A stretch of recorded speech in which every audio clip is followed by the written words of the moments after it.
In 2015, a photo went viral in the United States of 43 rosaries. Now, these rosaries were very beautiful, many of which were different colors. You could tell that some of them had been crafted by hand, others had been bought from stores or possibly churches. Each one of them was unique and beautiful in its own way. For many, the rosary brings about thoughts of prayer, of faith, of the Catholic Church, and of God. Many see them as a means of prayer within the Catholic Church. But these rosaries that were featured in this photo did not bring about images that are usually linked to them. Instead, they brought about the images of the faces of the people who used to own them. You see, these 43 rosaries had been confiscated from immigrants as they tried to enter the United States from the Mexico-Arizona border. The person who took the photo, Tom Kiefer, was a janitor at a Customs and U.S. Border Patrol agency in Arizona. The immigration topic in the United States has been going on for many years, but recently it seems that the debate surrounding this issue has become increasingly hostile. Every day it seems that a new news article comes out portraying immigrants as evil or portraying immigrants as useful. I believe that mass media is one of the key players in this debate and is one of the key reasons why the debate has become so hostile in the first place. I believe that mass media has led to the dehumanization of immigrants. I believe that mass media has led immigrants to become a non-human species, and thusly they are treated as such. The articles that I will use during this speech is an article by Brooke Weberling McKeever, Daniel Riff, and Francesca Dillman Carpenter. Their article focuses on mass media use and how people react to immigration based on the media that they are taking in. I will also reference multiple news sources and news articles. One of the first things that comes to mind whenever I think of immigration is my grandfather. He is an older gentleman with heavy opinions, but most of his opinions, I've noticed, come from his favorite news show. In fact, some of his opinions have changed over the years to match up with the news show that he watches. This has led me to believe that mass media is one of the main villains in this immigration debate.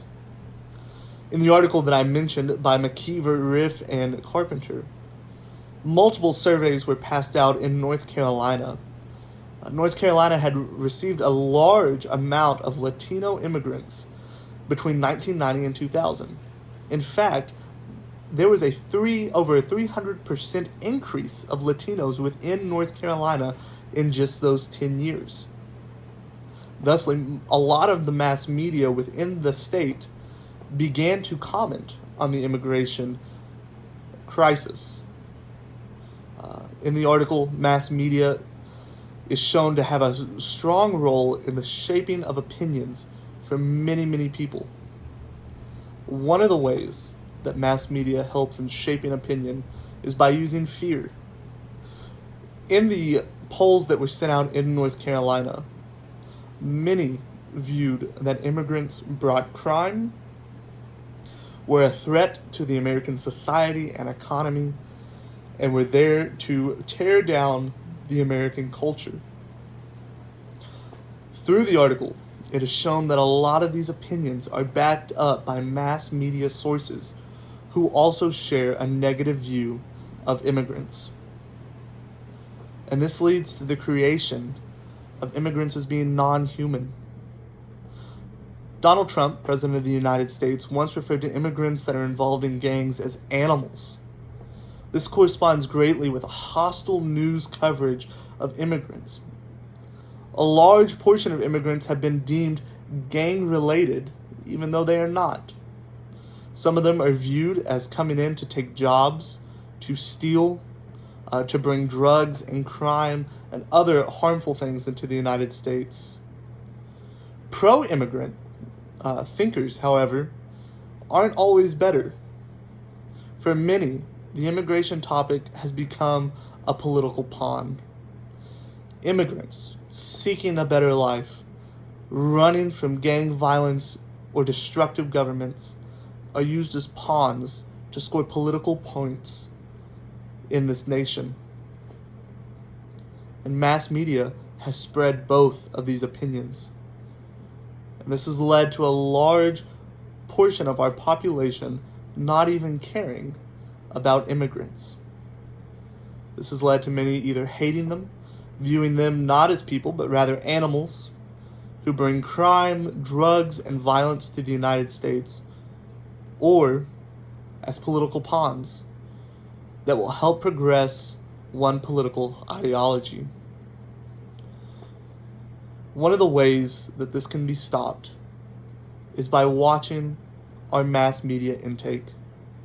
We cannot allow mass media to control us. One of the ways that we should move about in trying to make sure that our mass media does not control us is by diversifying our media intake. My grandfather watches one news station and one news station alone.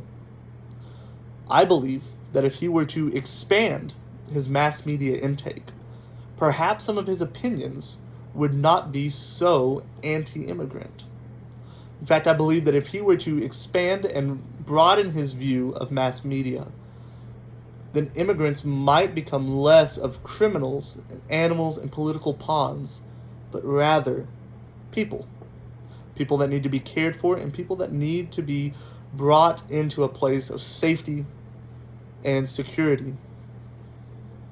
Another great way for us to sort of make sure that we are not being controlled by our mass media is to fact check our mass media. So often, some facts can be construed by media outlets to make it seem like they are saying one thing whenever they're really trying to say another. So it is our job to make sure that we go through and check to see that our media sources are true and telling us the truth. Lastly, one of the great things that we could do is to turn off our mass media, to go outside and to find people who are directly impacted by the immigration crisis. This can include immigrants. This can include everyday Americans who live down on the southern border and see it firsthand. The immigration issue has become a great challenge for the United States government and the United States people. No one can deny that it is a complicated issue, one that we should be lucky that mass media is covering. Good media is allowing us to be able to see some of the facts and is pushing us towards treating these people as humans. However, a large portion of mass media, I'm afraid, is just playing a role in turning these people into non-human species.